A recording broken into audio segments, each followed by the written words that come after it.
So here we are. We have to talk about scales. Now, scales might seem kind of daunting and a bit of a tedious task. However, scales don't have to be super boring like we're all used to. In fact, scales can be a lot of fun. Over the years, I've developed some really awesome techniques to make playing scales a lot more exciting, a lot more engaging, and something that you actually will want to do in your practice routines. Especially if you're a beginner pianist and you're just trying to have some fun. Scales might seem like a lot of work and just a lot of busy business, and actually it helps, but it's not always fun to play. By the way, it's Josh with Piano Frenzy, and in today's video, we're gonna really cover everything you need to know about how to play scales in fun ways. I've got 4 clever techniques that you're gonna try out, and I think you'll enjoy it. And if you're new to the channel, make sure you like and subscribe, that way you don't miss a video. I'd really appreciate it. So like many of you, when I first started playing the piano, scales was a big part of what I had to do. And you gotta think, as a little kid, playing scales is not always the most fun thing. It seems like the boring part of piano practice and not the exciting part. As an adult now, I understand that playing scales actually plays a major role in my ability to be successful with any of my main repertoire pieces. However, even to this day, playing scales is sometimes not the most fun experience, especially when you have to do it over and over again. So over the years, I've developed some really cool techniques, and they're very simple, but they're effective to make playing scales a lot more fun. So one of the first ways I like to make playing scales more fun is by simply changing up the rhythm. We all know scales, it's usually pretty just straightforward, right? However, when you start mixing up the rhythm, things can get a lot more exciting. Let's go overhead so I can show you what I mean. So the standard rhythm of a scale we know is this. Or straight eighth notes. However, if we start mixing the rhythm up, scales can be a little more exciting. So what I'll do sometimes is I'll stop every couple of keys like this.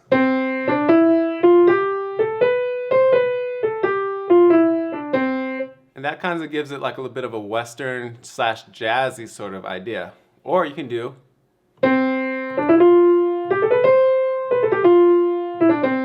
Or you can mix it up that way. Or you can even add some rhythmic changes to it like this.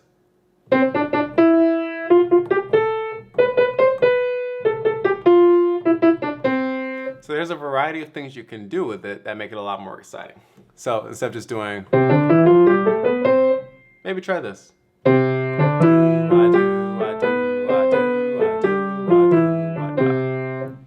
Now, the rhythm you choose doesn't have to be anything specific. However, I encourage you to maybe try this one or try one where you repeat a couple notes.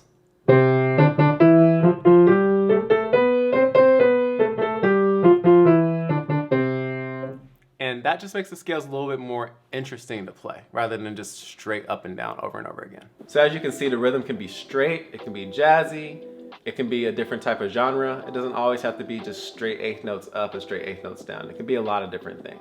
All right, method number 2, and probably my most favorite one, is adding chord harmonies to your scales. So when we add harmonies to the scales, we add a lot of more excitement to it, and both hands won't have to play the scale. It's just one hand plays the chords and harmonies, and the other hand plays the scale. Now the beauty of this method is that once you add the harmonies, you can actually combine it with our first step, which was changing up the rhythm. This really makes things exciting because now we can start exploring different types of genres of music and making almost our kind of own fun songs out of it. So let's go overhead so you can see how this is done. Now when it comes to adding harmonies to scale, you can actually combine that with the first step we talked about, which was switching up the rhythm.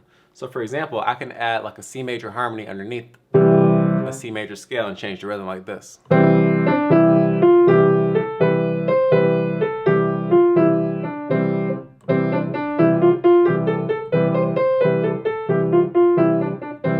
So that's just an example of what you can do with it. However, I like to make it a little bit more exciting. So what I'll do is go through a progression. For example, I'll go to a C chord, then an F chord, then a G chord, back to a C chord.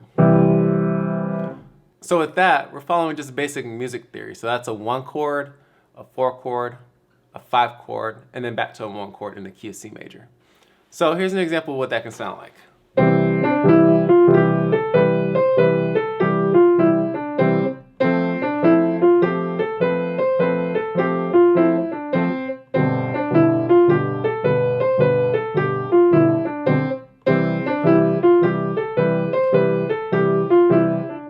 So if you want to make it even more interesting and you know a couple of other scales, you can actually match your scales with the triads we're doing in the left hand. So for example, the C scale will match with the C harmony.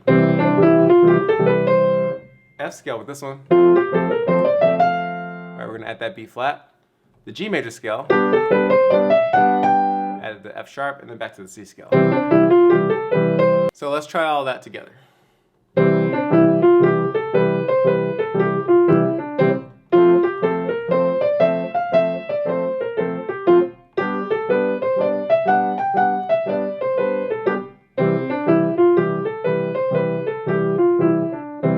So again, if you already know a couple of scales, this makes this a lot more fun, and you can actually vary it a lot more and even change the rhythms up with your harmonies as well. They don't have to just be straight quarter notes. They can be whatever you want them to be.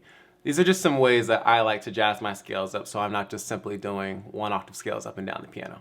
All right, so far we finished 2 methods, changing up the rhythm and adding harmonies to our scales. Now we're gonna get a little bit more tedious and do contrary motion scales. So when I say contrary, what I mean is that the scales will play contrary to one another. So for example, the hands may play away from each other and play towards each other. The easiest way to start this scale, in my opinion, is to put both thumbs on the same key, play your scales contrary out and contrary back in, rather than going to 2 separate areas of the keyboard. So let's go overhead and I'll show you how to play contrary scales. One reason I love contrary motion scales is because the fingering is the same for both hands.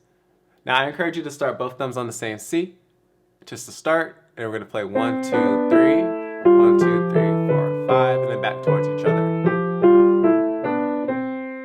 As you notice, it was always 1, 2, 3, 1, 2, 3, 4, and then when I was ready to go down, the 5th finger.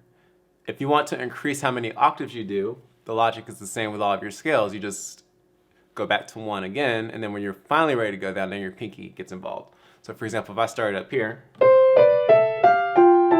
and then 1, 4 and then 1, and etc. And I can just keep going and going. And then when I'm ready to finally go down,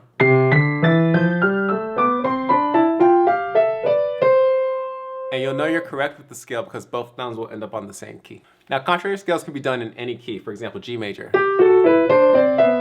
D major. You still have to account for all the sharps and flats or your scale will be incorrect. However, the fingering for almost all of these will still be the same. So there are a few contrary motion scales where the fingering may not be exactly the same. For example, B major. Notice we have that going on rather than 2 4s or 2 1s. But that's okay. It's just a nice way to kind of get you prepared for the parallel motion scales, which are a little bit more difficult. But that's what we're trying to get away from. We're just trying to make scales a little more exciting right now, so we're just trying different things out. Now the beauty with contrary motion scales is you can do them in any key, in any mode, and you can even mix different scales. So for example, if you want to do the C major in one hand and maybe E major in the other hand, the method still works because the fingering is still the same.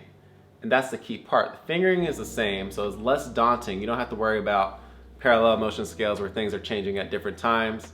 And usually when I talk to piano students, that's what frustrates them the most, is that it just gets a little too difficult for them out the gates. All right, last but not least, my 4th, but also equally exciting way to practice scales is to simply play them in octaves. Now, if you've got a smaller hand, playing in octaves might not be the easiest thing to do, and I'll show you a technique we can use for that. But first, let me demonstrate and explain some things about how playing in octaves can really help you.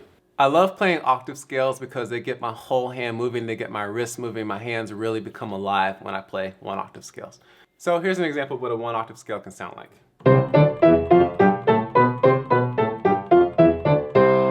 So I have pretty large hands, but if you have smaller hands and the octave's a bit of stretch for you, you can break your octaves up like this.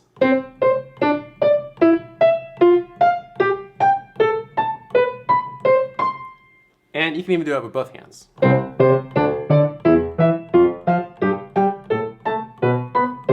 The important thing when you're playing 1-octave scales and keeping them accurate is to pick a finger to guide to.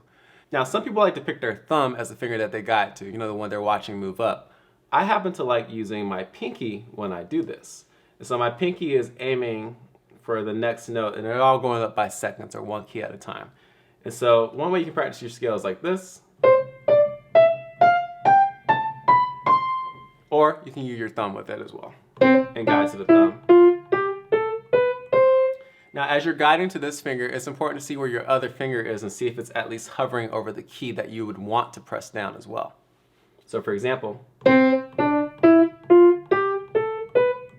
as you can see, the pinky always lined up with the thumb that I was guiding. and then you'll get this.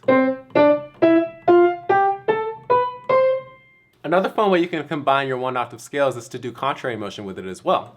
So for example, we'll start on the same C, and we'll go out from each other.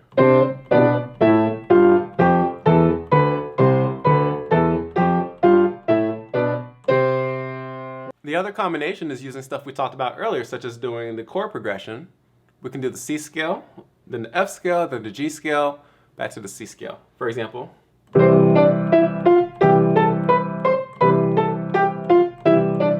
major.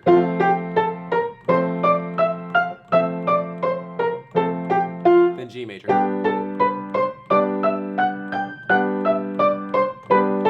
Then C major.